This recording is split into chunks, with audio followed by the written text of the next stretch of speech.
a young perspective on hot-button issues around the world. This is The Hub.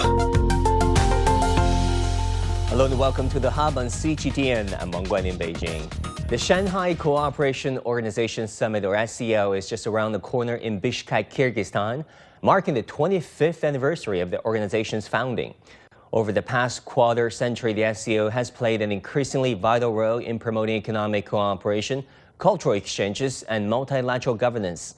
As the organization enters its next chapter, young people are becoming a driving force in fostering friendly ties and practical cooperation among member states. So what does the SCO really mean for the younger generation? What opportunities has the framework opened up for young people from across member states? And in their eyes, what role has China played in shaping the organization's trajectory, particularly since last year's Tianjin summit? Today, we're joined by 4 young people from SCO member states who are currently based in China. They are Bashir Madanov from Kazakhstan. He's a founder of EG18. Zun Ahmedhan from Pakistan is a research fellow at Center for China and Globalization. David Kolosov from Russia is a PhD candidate at Peking University. And Makabat Alibekova from Kyrgyzstan is a founder of the Kyrgyzstan-China Cultural Research Institute. Now, Makabat, let me go to you first. First of all, you're a newcomer to the Hub. Welcome. Let's talk about this Bishkek summit and the 25th anniversary of the SCO. This summit is just around the corner in your home country. As someone deeply involved in Kyrgyzstan-China cultural exchange, how do you see Kyrgyzstan using this opportunity to showcase its culture and its role as a bridge among SCO countries? This 25th anniversary summit in Bishkek is a landmark change for Kyrgyzstan, sitting at the core of the ancient Silk Road. Our country naturally serves as a cultural bridge connecting all SCO member states.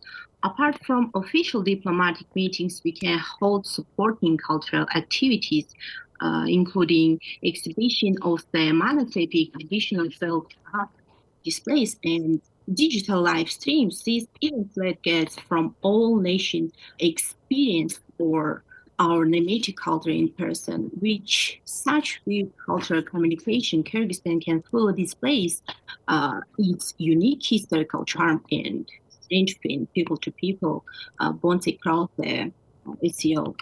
All right, we're looking forward to the summit. Now, David, you've been living in China for years and have witnessed the evolution of Russia-China relations up close. From your perspective, what makes this 25th anniversary a milestone for SCO? Not just for the government and policymakers, but for ordinary folks like you guys. The 25th anniversary of the SCO is indeed an important milestone. So over the past 25 years, the organization has come a long way. And above all, it has built a solid foundation for cooperation among the member states. But as for young people, I would say that this is an area that still needs to be developed further. So today, young people are primarily concerned with education, employment, and the future career opportunities. So if we want to engage young people more actively in SCO cooperation, I think that we need to create real opportunities for them, like opportunities to study, work, and start businesses, and participate more in international projects. So only by providing these opportunities can we fully unlock the potential of the young generation. So we have to look at that in the future. That is a fantastic idea, David. I mean, I agree with you. Young people, exchange of youth, exchange of students, exchange of even journalists like us are crucial. So what specific projects do you have in mind if you could pick up the phone and advise policymakers attending the SCO? So I think that the nice idea would be creating like job positions, like in digital area, in making like videos, films, product films, like everything. I think the most important thing that young people need to travel from one country to another country, and like that. I mean, facilitation of travel is key. We have mutual visa exemption treatment, among member states. Obviously, there could be more. Now, Zun, as a researcher who follows regional economic governance closely, what do you see as the most important outcomes to watch at this SCO summit in Bishkek, Kyrgyzstan? Thank you, Wang Guan, for having me. For the last 11 years, actually, that I've been in Beijing, the Shanghai Cooperation Organization and what we call the Shanghai Spirit has been a very central project for me to understand from within as a member of Scholar Community, Scholar Network. And also, we work closely with the SCO Secretariat to publish on the 20th anniversary, the Shanghai Review. So my view is, firstly, that what the SCO is trying to achieve and is actively achieving is the creation of an SCO identity. And this kind of an identity, it has to go beyond just policy initiatives. It has to go beyond intentions. It has to really touch the people, which is what the previous speaker also talked about. How do we include young people to really feel that the SCO is a region for them to explore and to co-create its future? So some of the things that we can look forward to in this summit are obviously the SCO Development Bank.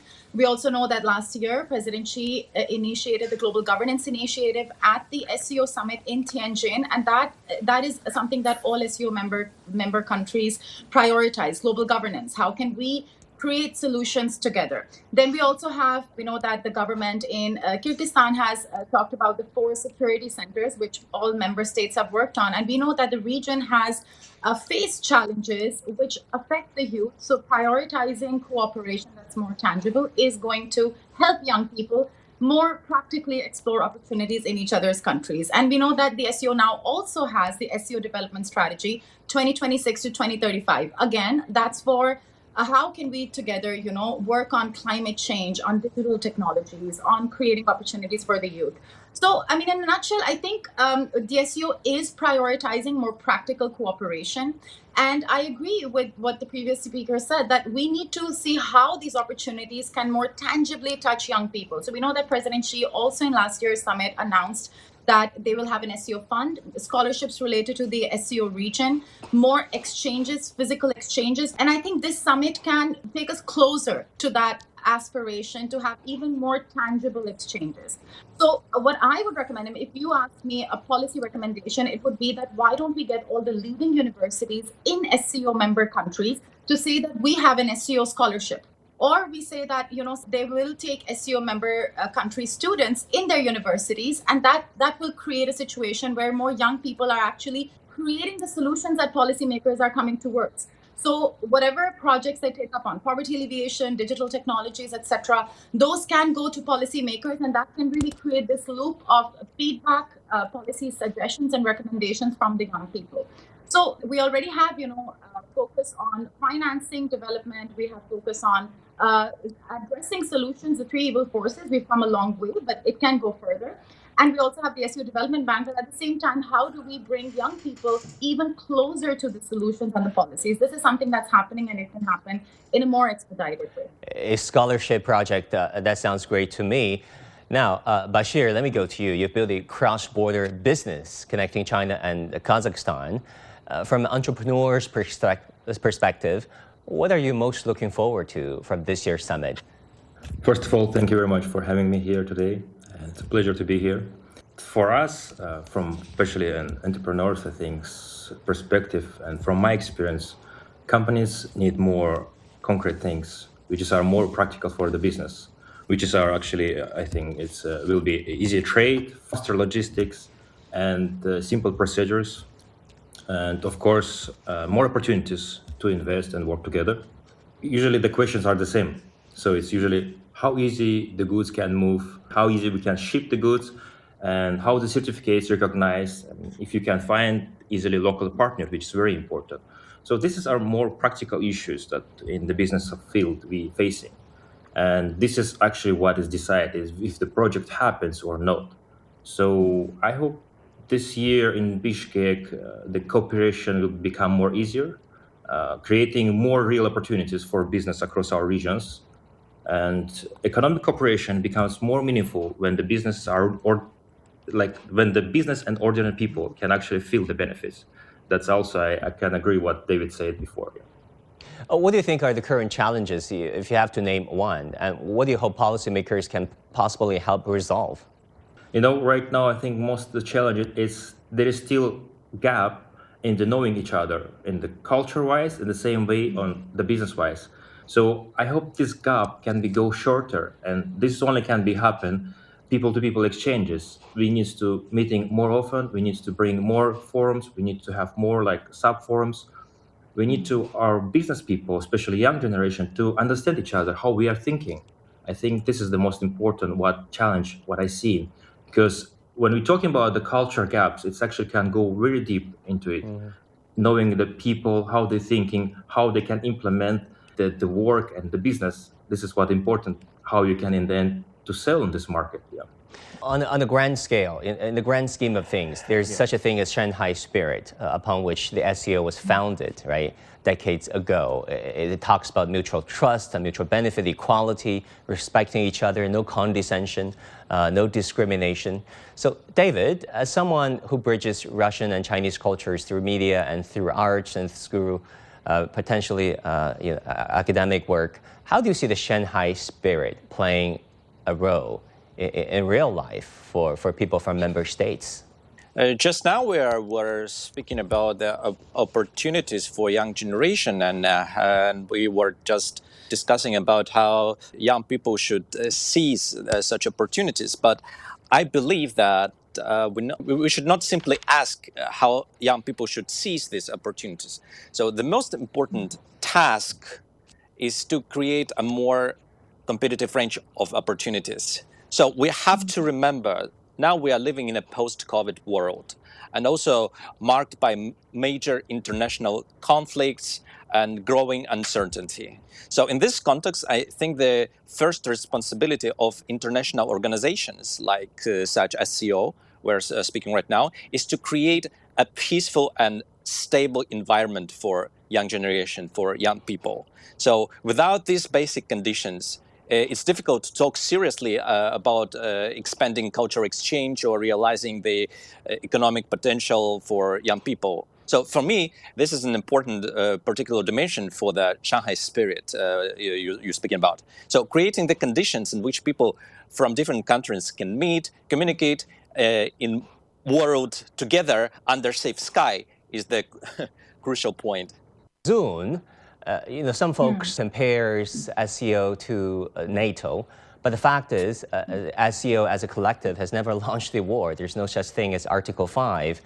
There's no bombing on former Yugoslavia, for example, or on Libya. I mean, SCO is largely a economic and trade framework, cultural exchanges and political trust, diplomatic engagement. How do you understand the Shanghai Spirit? I think, firstly, what you refer to with the SCO being diagnosed as an Asian NATO. This is an issue we face much more broadly. It's very difficult for example, even a Western audience to understand what China's governance model looks like, or how regional frameworks are emerging, not to mimic what they've seen in the West, but instead to simply address challenges that they have been facing. So the way I see the Shanghai Spirit and what resonates about it with me is that we historically, this entire region, has shared exchanges, shared cultures. We have same words for so many things. I was just in Xinjiang, and a lot of the words being used are the same as the ones we use in South Asia. So we have that historic experience. There are a lot of historical documentations about the fact that this region has been connected and flourished when it was connected. So now we were facing issues. We know that it was the Shanghai Five that addressed the misunderstandings between the initial countries, and then thought of, let's expand further and let's think of ways we can deal with these issues, but also broaden connectivity. So the way I see the Shanghai Spirit is also, I wouldn't say it's a reaction, but it is a response to a kind of exchange between countries that is unequal. This is a space for the member countries to think about how can we collaborate. We need better issues, better ways to address climate change. We need better ways to address poverty. We need better ways to improve business cooperation, like again was mentioned by the speakers. And what can this organization do? What can these member countries do to prioritize those agendas? And essentially develop connectivity within the region, which can benefit us all pragmatically, economically. Let's also remember that the SCO region has the largest number of youth as a collective in the world. So the way I see the Shanghai Spirit is this creation of an identity that is shared, which can help young people to think of the region as a space of opportunity and a space for them to work together to create synergy. This is in a nutshell what I feel. And I'll say quickly that, when you speak to many Europeans, they say, okay, Europe, they speak of a Europe. Why can't young people in the SEO region in some time talk about the SEO region? That region has so much to boast because of everything we have worked on together. So we are really inching towards a reality where this region has opportunities for everyone who exists within it.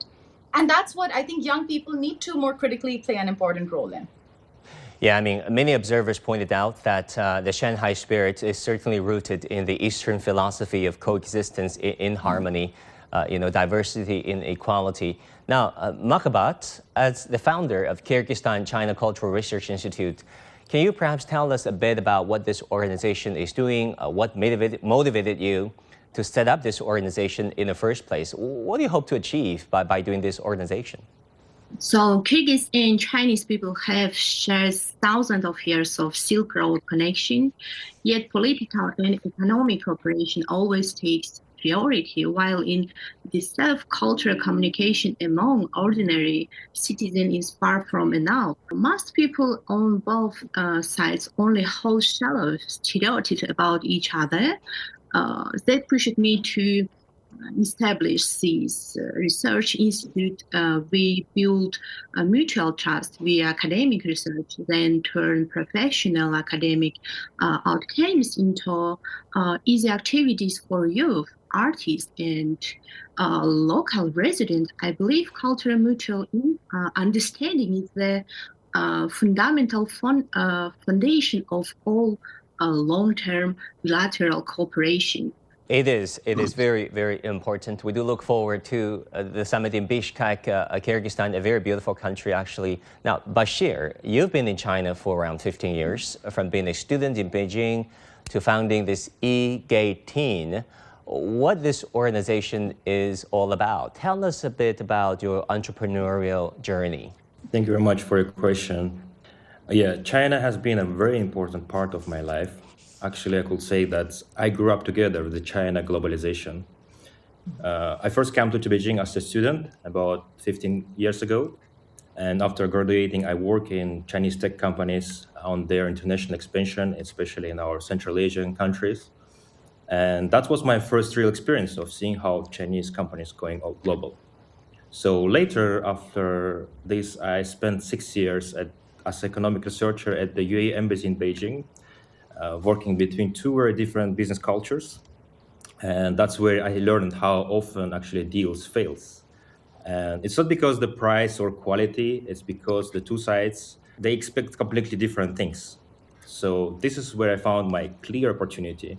So China has excellent manufacturing technologies. So there is strong demand in Kazakhstan and Central Asia for this.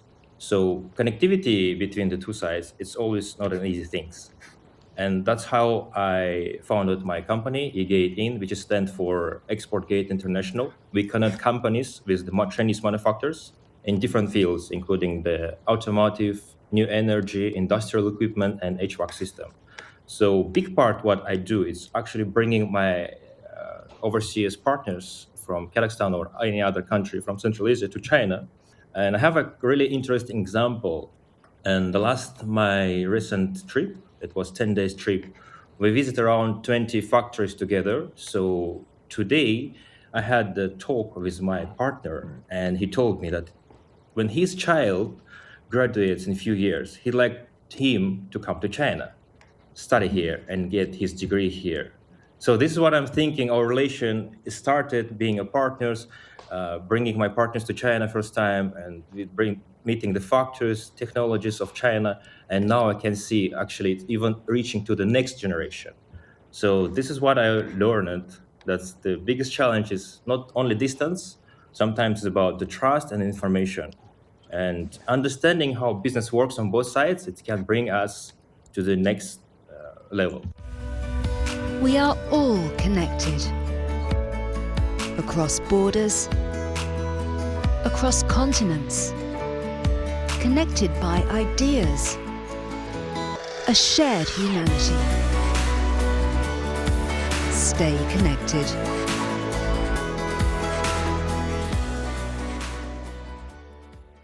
We hope that things will flow naturally, will happen naturally, and friendship will forge naturally. Now, Zoom, the SCO's youth agenda, covers a variety of issues from R&D, technology, tourism, and youth entrepreneurship. Now, this is interesting. You've been involved with the Scholar Network, the SCO youth platform. Tell us about what this platform does for promoting understanding. I mean, it's directly an extension of what David was talking about, to want to work with each other, to want to deepen understanding. So if I can describe Scholar Network's mandate in a nutshell, it really started with this idea of developing a platform where young people can learn about each other's culture, we can learn about each other's countries, we can learn about opportunities, and we can think of a collective identity as an SCO region. And my projects, I mean, I've been involved with Scholar Network since 2017 and 18. That's when Pakistan became a full member state. And the project at that time I was leading was SCO Discussion Club, Scholar Discussion Club, which was really bringing experts from the SCO region or of the SCO region to talk about topics that connect us. So whether we talk about regional economic opportunities, business opportunities, cultural familiarities that we could have with each other. And the second was a Scholar Ambassadors Talk, where we would take Scholar members or just young people from the region to different embassies, where the ambassadors would sit with them and talk about their countries, the SCO for them, and what the future looks like. And these were very candid discussions. Now with time, Scholar Network is also working on more pragmatic opportunities, such as we have, the SCO, model SCO, where they're going to different universities across the SCO region and seeing how the model SCO can help them understand each other's policies. And that's inadvertently. Since then, I have seen so many Scholar members and young people who were exposed to the SCO through Scholar that have sought opportunities in member countries. So Scholar is really doing what we are talking about today, fill that gap where young people become more familiar with the region, understand the region more effectively, and seek opportunities in each other's countries to develop deeper cultural understanding, co-create a reality that is more shared. So this is what it's about. And I think if I have to, in a nutshell, say, I think what distinguishes the propensity of young people to seek opportunities in the SCO versus not is the familiarity and the desire to know about each other. I mean, well said. I mean, keep up the great work at Scholar under SCO Zoom. We count on you. Finally, Mahbat, looking ahead, what new forms of Kyrgyzstan-China cultural cooperation would you like to see happening, especially in areas such as education, language exchange, language learning, tourism, media, youth entrepreneurship, and digital cultural projects? I hope to see innovative digital-driven cooperation covering the 6 sectors. For education and languages, launch shared bilingual online courses and expand student exchange plans. For tourism, develop youth-focused Silk Road cultural routes. Media teams can co-create authentic short video and documentaries to break beside stereotypes. We can build journey of business incubators to help young create turn silk, brocade, and felt heritage into modern cultural products. Meanwhile, share digital archives and VR museums of our common Silk Road heritage. Will lower cross-border shared costs. All cooperation should be people-oriented to sustain lasting friendly ties. Yes. Very good. We do see that happening, and we hope more of that will happen in the future. Bashir, what role do you see China playing in this SCO organization? China was a founding member of it. I mean, what do you think China has brought to this very organization over the years and decades? Yes, you're right. This is the things that China founded this organization, and at this moment, let's be really realistically, we have a really strong cooperation between our governments, of course. So now what I think it can create, it's more room for the ordinary entrepreneurs. It's to travel, to finding partners, discover new markets, and starting a new business across the regions. I can share you a really interesting example what I faced myself just yesterday. I went to a pastry shop here in Almaty to buy some sweet for my family, and I start talking to the owner, and I found out the owner, he was a Chinese guy. He was from Jiangxi province. So he arrived in Kazakhstan only 2 months ago, and was his first time to the country in Kazakhstan. And after within 5 days, he saw the opportunity and he decided to open shop here in my hometown in Almaty. Just over a few days. So on 5 days he decided, and now I already see his pastry and bakery shop. Like that's what surprised me. And this is what I'm thinking the connectivity looks like. And I hope we'll see more stories like this. There's so many projects we do have between our countries, but this is so ordinary people do it. So this is what I think unique opportunity. We should focus on that. Thank you so much, Bashir, Zoom, Mahabat, and David for your insights. And that will do it for this edition of The Hub on CGTN. Thank you so much for tuning in. I'm Wang Guan in Beijing. I'll see you again next time.